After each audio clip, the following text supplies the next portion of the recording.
everybody, and welcome to Empower You. I'm your host, Janet Hickox, and with me today is my co-host, Roger Wetzel. Hi, Roger.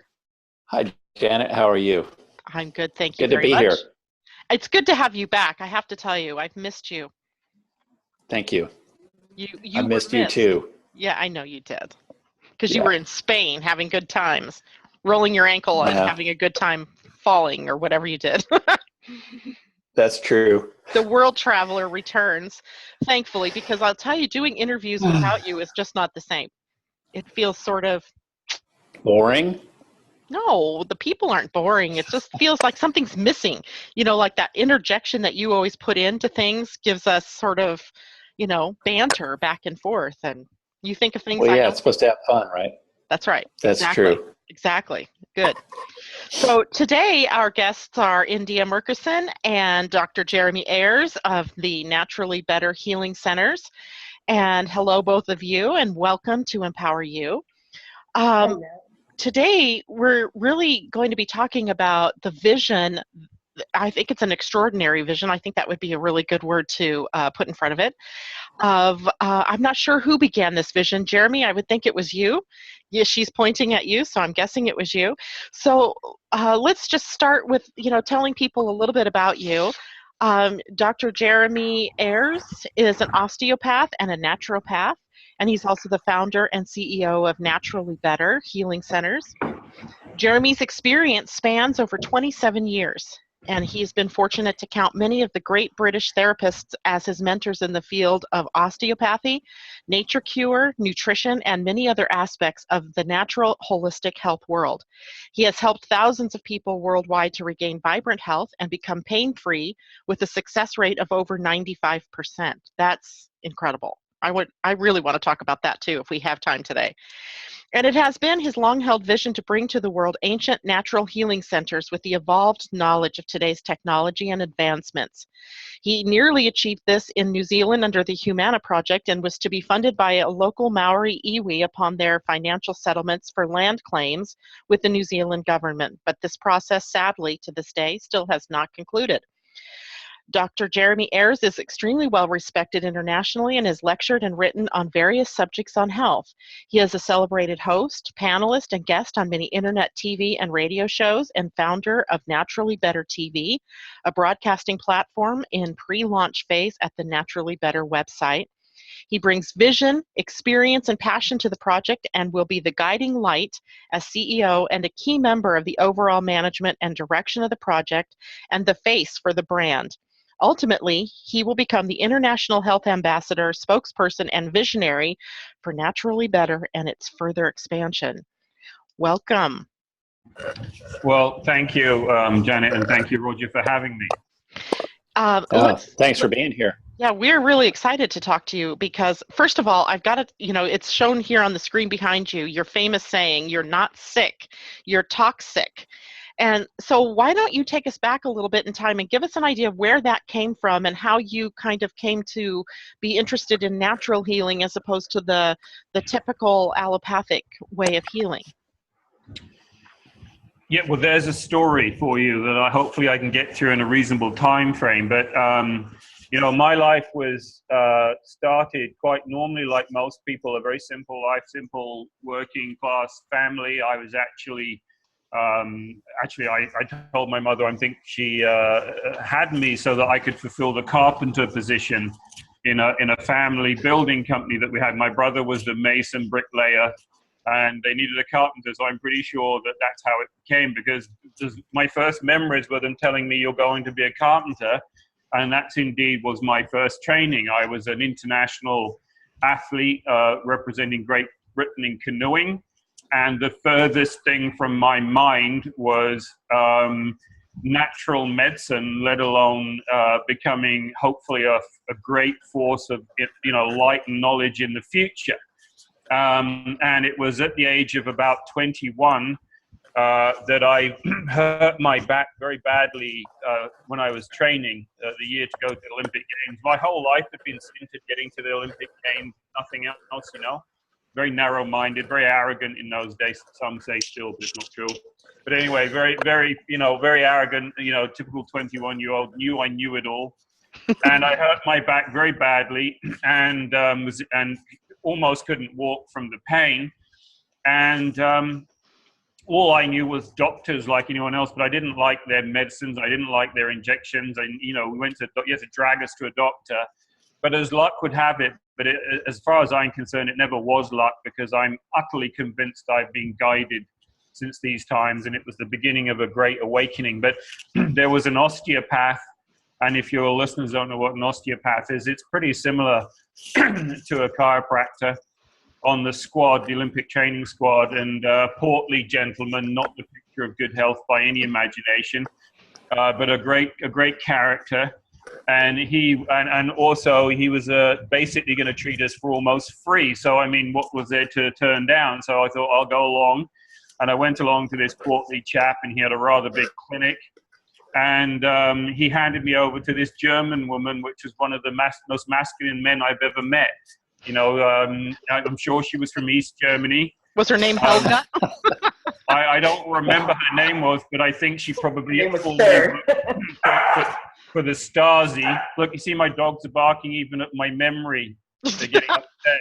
But I think she must have worked for the Stasi and probably shaved twice a day, and that's just her face. But anyway, she was a frightening character, and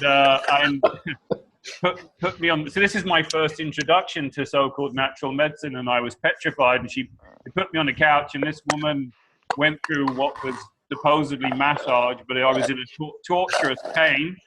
And eventually she finished with me, and Ron Johnson came in, and I think I was feeling better just from the fact that this woman had left me alone. She was done. Yeah. Thank you, let me go.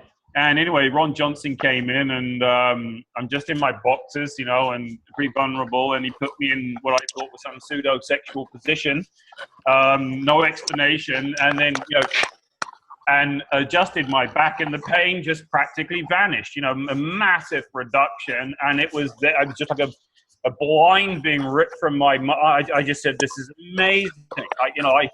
I have to know how to do this, and that was the beginning of a very accelerated journey into where I am today.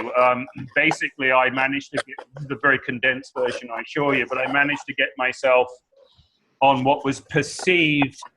This is relevant why I'm sharing it, perceived to be the best osteopathic college in England.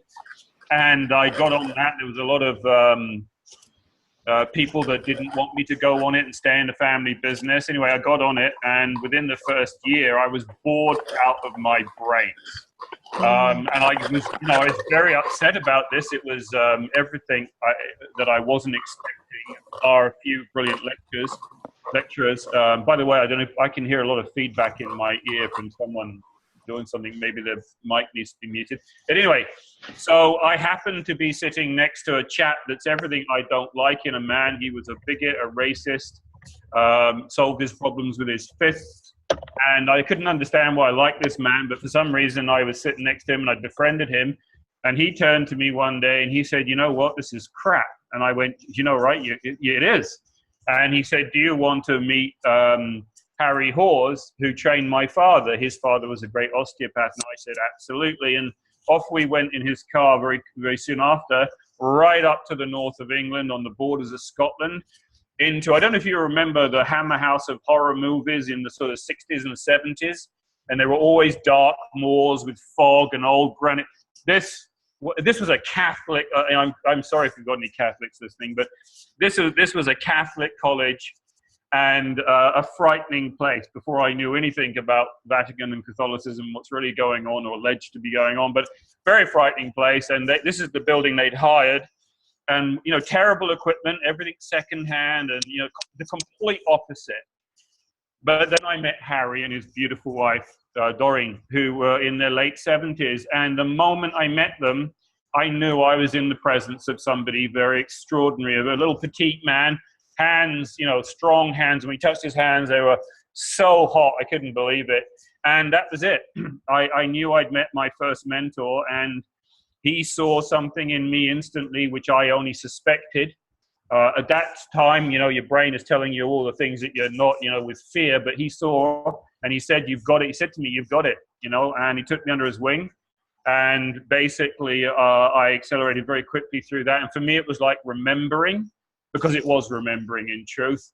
And by the time I came out of that, I already wanted to know how to cure or help cure the most serious diseases. And that's part 2 of the story. But that's the beginnings of my journey there. Very interesting journey. And, you know, it's interesting how many people out there actually say that their journey began with sort of a memory, like they remembered certain things. It happened with me, and it's happened with lots of different people that I talk to. It's almost like you get kind of nudged onto the right path, and then once you're there, you're there. Let me also introduce, before we carry on any further, your public relations person with the Naturally Better, and that is India Murkerson, my soul sister in many different endeavors that we've gotten into. Hello, India, and welcome. Thank you. Thank you. And it's so good to be here with you guys yet again. It's always a pleasure. Yeah, always a pleasure. It's always good to be with you. Yay. You get us involved in the most interesting things, I have to tell you. Girl, you know you're coming on to Naturally Better TV. We've got your spot picked out and everything. I noticed the other day I was made an employee of Naturally Better. I've got your picture going up on the website in certain places. You just wait. I know, this is really good. You're really good at what you do when it comes to PR and marketing. I love my people. She's the absolute best. I'm incredibly privileged to have her. And yes, Janet and Roger, you're on, and we would have got round to telling you at some point.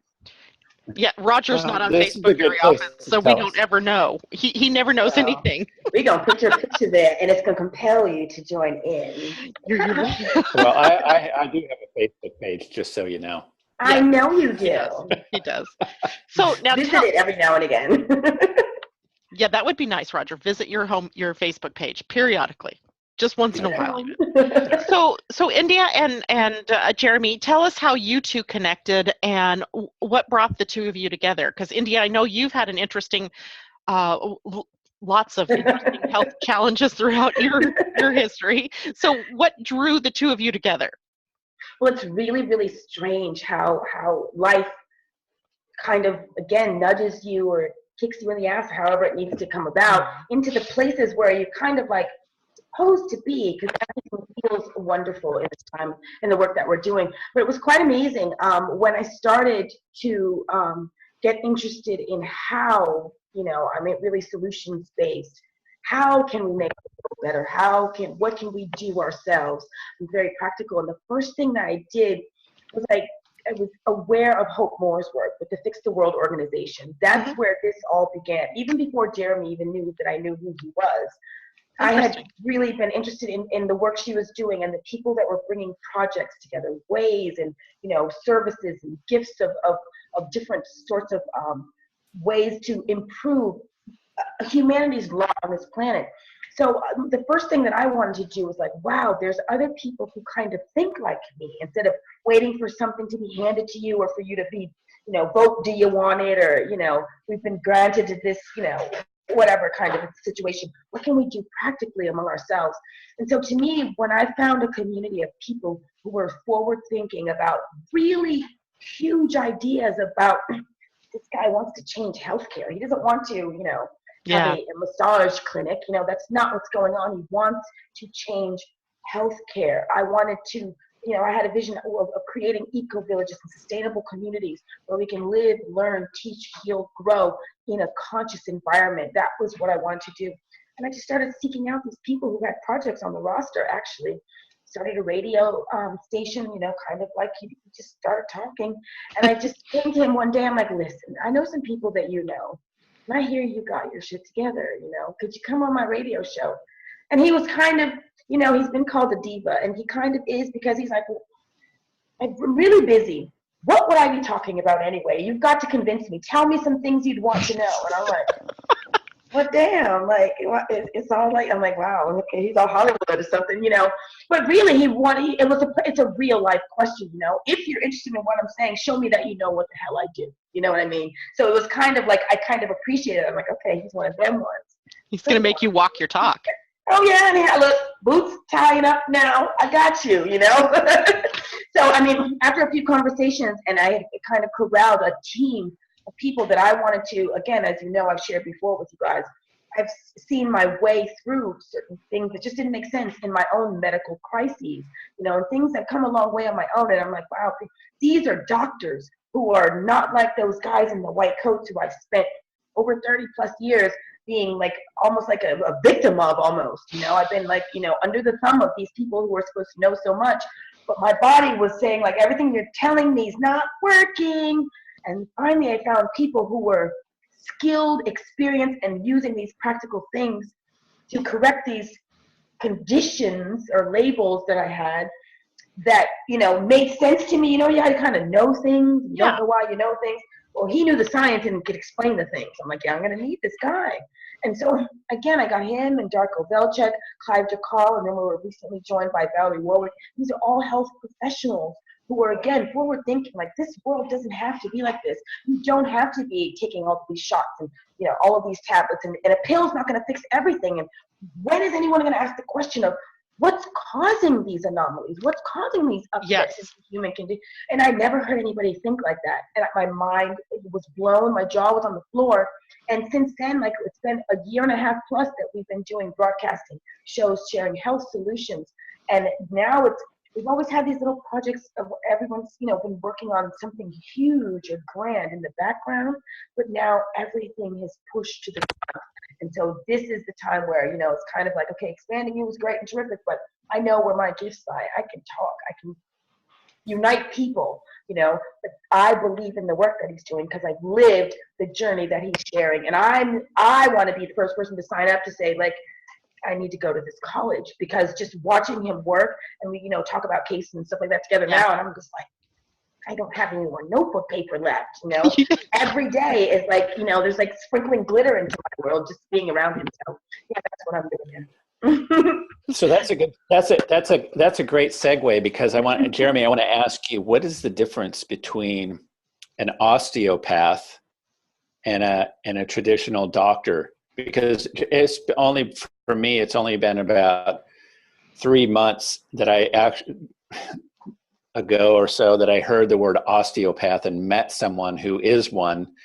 But can you explain to us and give us some ideas of what the difference is between you and a traditional MD? Absolutely. Well, I need to say something and then go back and then come back and answer that. Several years ago, I founded Natural Practice. So it is the combination of naturopathy, true natural medicine, because it isn't being practiced as it should be anymore, deliberately being taught that way, with the best of chiropractics and osteopathy and the sort of philosophy of Eastern medicine, all wrapped into one. So what I am now is a doctor of naturopractics, and will be teaching the new, what I call the true doctors of our time. So, but to go back, how I got to that and founded that and why it's so different is osteopathy, where I left off, and you'll see why, and I'll bring in also why I was perhaps abrupt with India in the beginning, because if it sounds arrogant, you'll have to forgive me, but the knowledge we have now literally can make this planet well and the people well. And I knew there's going to be a time, because you've got to reach a certain age. I got a little bit of gray in my hair. You've got to look right to be respected at a certain level for the people still trapped in 3D. So I knew there was going to be a time, and when I say new, you understand, I'm sure a lot of your audience understands, there's a knowing. Once you're on a calling, and I am on a calling, there's a knowing of certain things are going to happen. You may not know when, but you know it's going to happen. And I knew I was going to be public. And I've been crushed twice, and maybe we'll get into that to another day, because the information and the knowledge that I have to share, along with many others, will stop medicine pretty much in its root. And we'll get into that in a minute. So there's been a lot of resistance to see this stuff come out. And so when India approached me, it was very critical that whoever I was going to work with, that they understand the level of importance that they might not understand at this stage of what we've got to share. And we are literally not going out to build a clinic. We're going out to rebuild a health system, a health philosophy, a health understanding from doctors down and from roots up. So when I came out of osteopathy, I went to Harry Hawes, who I've said, and Harry is what I call a classical osteopath, as opposed to what they're teaching osteopathy. Osteopathy essentially is the same as chiropractics with a little bit of change in techniques, and we all do deep tissue, which chiropractics don't take. In fact, Harry Hawes had a joke about chiropractors, and he said the only reason a chiropractor will x-ray you is to get your credit card number, and for the for the vast majority of the time that's correct, because people go into this as business. Most doctors that have been interviewed, they went into it as a profession where it used to be a calling, and it must become a calling again. You must be called to the healing arts, because money, while we still deal with money, must be secondary.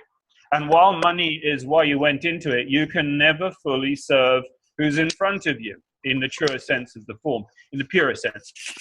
So anyway, classical osteopathy stems back at the same time as classical chiropractics. So we're talking several hundred years ago, when the level of toxicity that we experience in this world now, which still people do not fathom, didn't exist.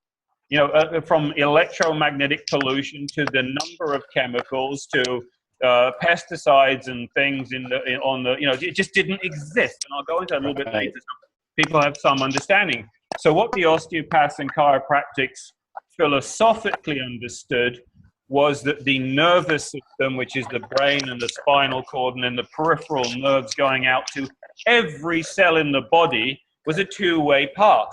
So they're sending information to every cell, and of course cells make up tissue and organs. So you have liver cells, liver tissue, liver organ, and it was a two-way path. So if the organ was unwell or dis-ease, which is where the word comes from, dis-ease, not at ease, it would communicate back to the spine and then up to the brain.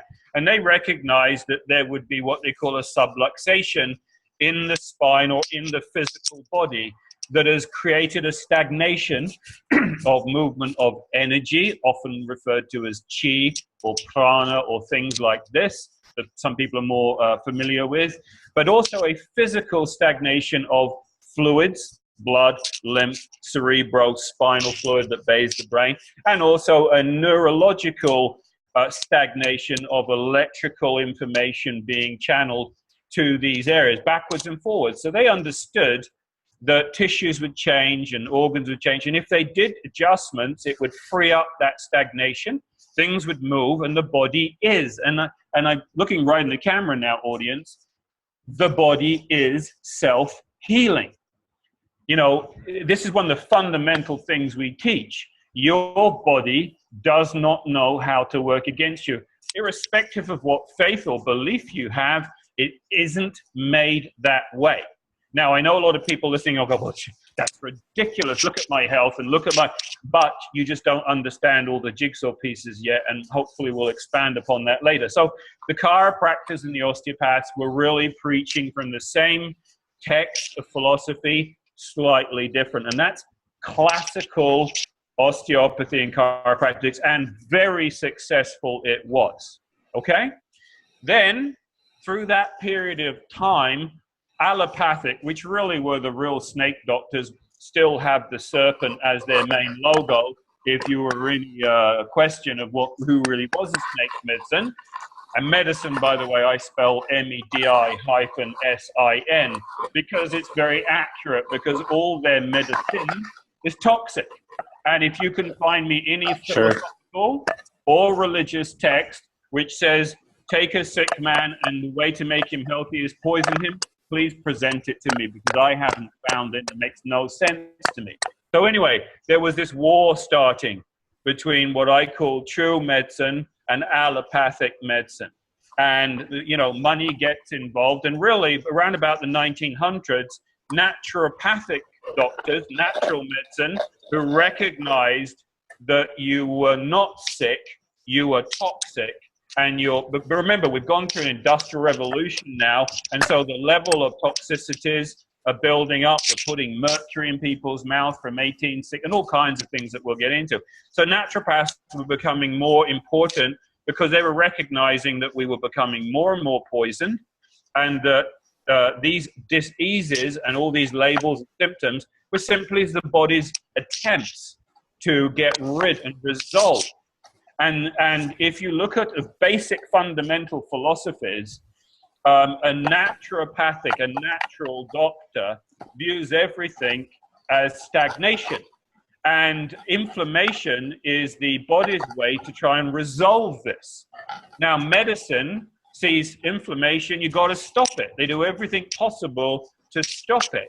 And so it is very understandable how people out there who don't know, let's call it the truth, at least from my understanding, that they got sick, went to a legalized drug pusher, a doctor, took something, the symptoms stopped, and they felt better. And so they go, well, this is very effective medicine. But when you take a case history, which is the most powerful tool we have, which is literally a story of how they got to where they were in their health picture, and I did one today of a very sick woman, you'll see that it started back here, and their body tried to resolve it through some kind of normally fairly neutral kind of disease, a cold, a flu, a sore throat, an ear infection, that sort of level, and it was stopped, and they seemed to get better, and then it tried to come again. And my own wife's is a perfect story. Throat infection after throat infection after throat infection after throat infection, antibiotics, moved to the ears, drops, on and on and on it went, and then bam, cancer. Now, when you can start to show people that what actually happened was their body's attempt, which is far more intelligent than any of we are, right, was trying to remedy a toxic loading. And in my wife's case, which is a beautiful example, she had 5 fillings with mercury, and mercury is the most toxic substance known to mankind, leaking into her body. She was drinking Coke Zero, thinking that was at that time. At that time, she didn't know, but at that time, she'd been educated stupid like the rest of us, that sugar was bad, so having no sugar was good. So that was it. She was highly stressed. She had an autistic son, and on and on we could go. So her body was getting very toxic, build up. It would try and get rid of it. She'd go to the drug pusher, doctor. Sorry, I must have made a mistake. Go to the doctor. He would give her drugs, stop it, and each month, several months ago, it would try and remedy it again, and it would stop. When you stop it enough, and it's usually 3 or 4 times of stopping that route, it will go deeper. And so you can follow it through a case history. And so it went to cancer. And then, of course, you're in a very different picture.